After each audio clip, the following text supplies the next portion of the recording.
So, as many of you know by now, the US and Israel bombed Iran earlier today. And during the course of today, many people reached out to me asking questions about what's going on there. They know that I have friends and people who are embedded in the military, and I have connections to other people who have knowledge of what is happening on the inside to some degree, to the extent I could share. And a lot of these people were asking questions about what was going on over there. Some had questions and concerns about what they need to do over here stateside. Should they be concerned about anything? Should they be prepared for anything? What might happen?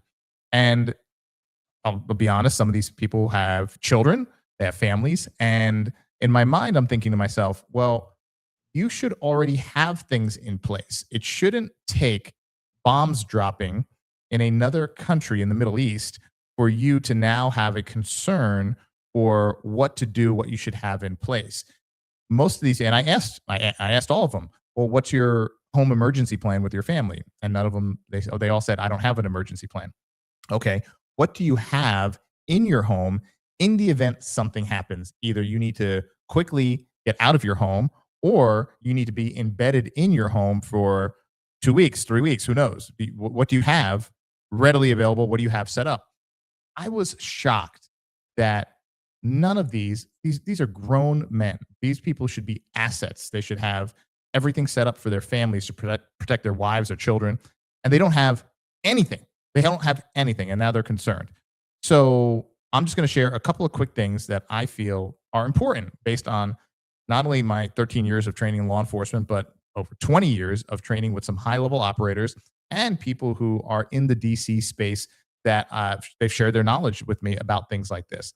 This isn't so much of a prepper talk. This is more of a what you should have very basic in your home should an event occur. But when you talk about what you should have, most people think about water and dry food and things like that. But the thing that most people 100% don't have is a plan. They have no plan of what to do should an event occur. Where does the family organize and meet? How do you communicate if communications are down? So that is the first thing. The first thing is have a plan in place. Recently, where I live, Verizon was down for about a day or so. And anyone with Verizon Wireless was unable to send text messages, was unable to make phone calls. Wi-Fi, if you had Wi-Fi, it kind of worked a little bit, but I mean, people were feeling lost, rightfully so. And people didn't know what to do. I asked people, do you have a secondary means of communication? No one, literally no one I spoke to said no. Neighbors, friends locally, no, they have nothing, zero. So the reality is they would be screwed. Their families would be screwed should an event like that happens. Do you have the basic thing, a plan, an emergency plan? Where are we going to meet up? How are we going to either bed down in the home, or how are we going to get out? How are we going to extract ourselves and get out? How do we bug out? That's the first baseline plan. I'm going to get into how to build that plan in a later video. Second thing, what are the basic necessities? Water, food, communications. Water, food, communications, that's it. So do you have enough water for you and your family for minimal water consumption for 30 days? I say 30 days. Other people might say 2 weeks. Some people say 3 weeks. I always say err on the side of caution. If 30 days isn't enough, well, you got bigger problems. There's something bigger. There's something massive going on. So have 30 days of a water supply somewhere stashed in your home. And of course, when an event occurs like that, you don't need to consume a gallon of water a day. You could look up some of the minimums, you can base it on your body weight, your age, things like that. That's easy. I'll get into that in the other video on how to be prepared for that from the standpoint of water. The next thing you want is food. Do you have some sort of cachet of food that is going to get you through 30 days? This is something almost nobody I talk to, just in the neighbors and loose friend circles. Now, the friends that I know from high level training, of course, everyone has everything, ammunition, food, water, everything. They have everything, comms. So this is for the normal person, the everyday person who's just living their life in America. And they're wondering, like, if something happens, what do I do? What do I do? What would I do? Food. Okay. Food, water, communications. Have a ton of places you can go to, a ton of websites out there that have emergency food stores that you can get You can keep, you could store away. Shelf life is a zillion years. Go online, and I'll try to throw a couple of links to the companies that I use. No sponsorship there, no discount code or whatever. It's just the companies that I know and trust, and I know people who've used them and trust them. So I'll throw that link below. You could check out your own places too. Doesn't really matter to me. And water, of course, is water, right? There's just have water. I always recommend people have some sort of water purification device with them as well, because if you now need to leave and you need to be on the road and you don't know what your water source is going to be, then you should have some sort of water purification device on you. And there's a couple of good ones that you can find on Amazon. Very simple. I have a whole bug out list of stuff that should be in your vehicle when you bug out, when you're trying to get out of your house and get to a different location with your family.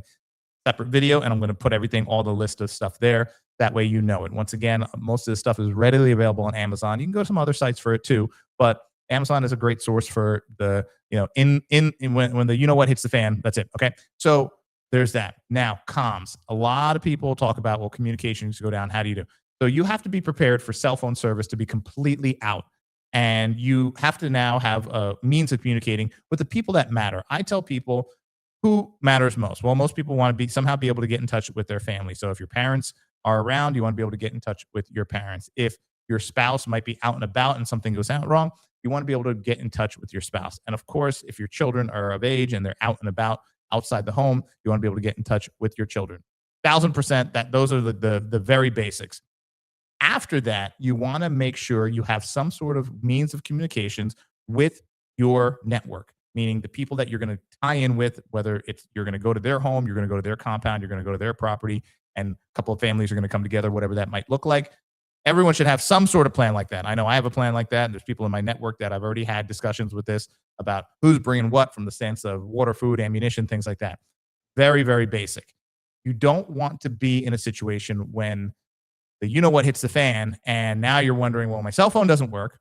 Looking in my closet, we got a couple of bottles of water, or we got a case of water from Costco, and I don't know what food is in the fridge, but it's all going to go bad if the power goes out within a couple of days. So that's not the man you want to be. When you talk about mission ready, this is a mission that could come about any day. And if you're not ready for that mission, not only do you suffer, but your family and your loved ones suffer. So when we talk about mission ready and gear and 221B tactical and all that stuff, yeah, all of that is great, but all of it really is bullshit if you don't even have the basics, like a plan in place. Now, it's not even tangible, just a plan on a piece of paper. What's going to happen that you haven't shared with your family, and maybe once a year, go over that plan with everyone in your family. Just, hey, remember, if anything happens, this is what you do. You literally can go over it once a year and just get everyone on the same page, and that's it. Of course, if your kids are older, it's easier to get them in on it. If they're not of age, then it's just something you kind of go over with them loosely, and you're going to obviously run the show should something happen. These are the basics: plan, strategy, what you're going to do, whether you're going to stay in place, you're going to shelter in place, or you're going to evac. Water, food, communications. Those are the basics. Now, I'm going to do a separate video on each of those for the mission ready mindset and for the whole mission ready series. And if you have any questions or comments, or if you're someone who's prepared for this and does this or whatever, drop the comment here, because we're the community here. We want to share. So if you maybe learn something from reading a book or from someone else you've trained with, share it here. I'm going to share the things that I've learned. I've learned stuff from guys who are super high level dudes that are just operators on another level, way more ninja than me. But I pick their brain and I say, hey, what are you guys doing? What are you doing? And I've talked to some people who aren't super ninjas. They're just really well prepared civilians, and they know what they're doing. This is something that's part of their lifestyle, and they teach other people this. So I've networked with them to say, hey, what's the kind of plan? What do you need to do? And then you kind of build a little team together. So if something really big happens, everyone can converge. And like I said, everyone brings whatever they need, and you have a meeting spot, you have a location spot, and everyone just focus on getting there. And then once you get to that location, things are set up and things are in place for emergency operations to sustain life for, who knows, a couple months at a time if need be. So that's it. So all that to say, what's going on overseas in the Middle East right now will get sorted out. I'm pretty confident of that. But that shouldn't have been the trigger for you to say, well, I wonder what do I got to do to take care of my family? Because it doesn't need to be a war in the Middle East. It could be a prolonged power outage. It could be cell phone service going down for the power grid going down. It could be something, water treatment getting contaminated.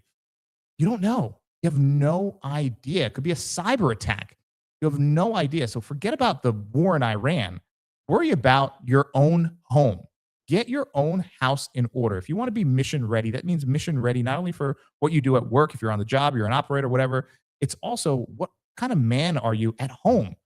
Are you ready for a mission that could take place right in your own home, which is sustaining life and taking care of your family and your loved ones, and maybe even some of your neighbors if you like your neighbors? I don't know.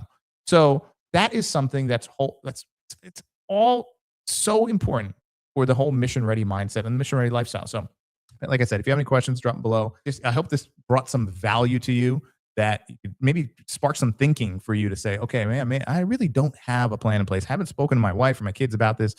I don't even know if I have enough water. So just start with some of the little things. And one of the effects of doing this is, believe it or not, you'll have a little bit of a lighter weight on your shoulders, knowing that you just have your shit together with regard to that aspect, because it's weighing on you. And although it might not be something you think about every day, it does weigh on you. It's almost like taking a long road trip. Let's say you're living in the Northeast and you're driving with the family to Disney. If you didn't have a spare tire or some emergency roadside stuff, or maybe you didn't sign up for AAA the day before you're leaving, if you didn't do those very basic things, there would be a little bit of a weight on you during that entire drive down there and that during that entire drive back home, because you would just subconsciously know that if something happened, you'd be screwed. And you would just be in the boat of hope, which is the boat that floats along with a sail that says hope on it, because you're just hoping nothing happens. But that weighs on you subconsciously, whether you know it or not. And it will, without you even realizing it, gnaw at you and break you down. So when you put things in place, a plan in place, a plan of action, and you put tangible things in place to make sure that if those events occur, you get that flat tire, you break down, whatever, that there's a plan. I know what I'm going to do. I know what I'm going to do. Boom. I got the plan. I signed up for AAA before we left. Boom. I'm going to call them. Here's a number. I got the number, put it in my cell phone. Power goes out for a week. All right. I got the backup generator. We got the food. We got the water. Okay. We're good. Right. Comms go down. Got the satellite phones. Got this. Whatever it is that you want to do. At least you know that if it occurs, you have it set. And then that's it. You set it and forget it. And you hope you never have to use it. But if you do, it's there. That's the whole premise of this. So hope that made sense. Hope that brings value to you. Let's pray for everything that's going on overseas. Pray for our country. Pray for our soldiers. But most importantly, let's take care of ourselves and be an asset to those who need us most. That's mission ready. All right. Head over to 221 Be Tactical. Buy my shit. See you next time.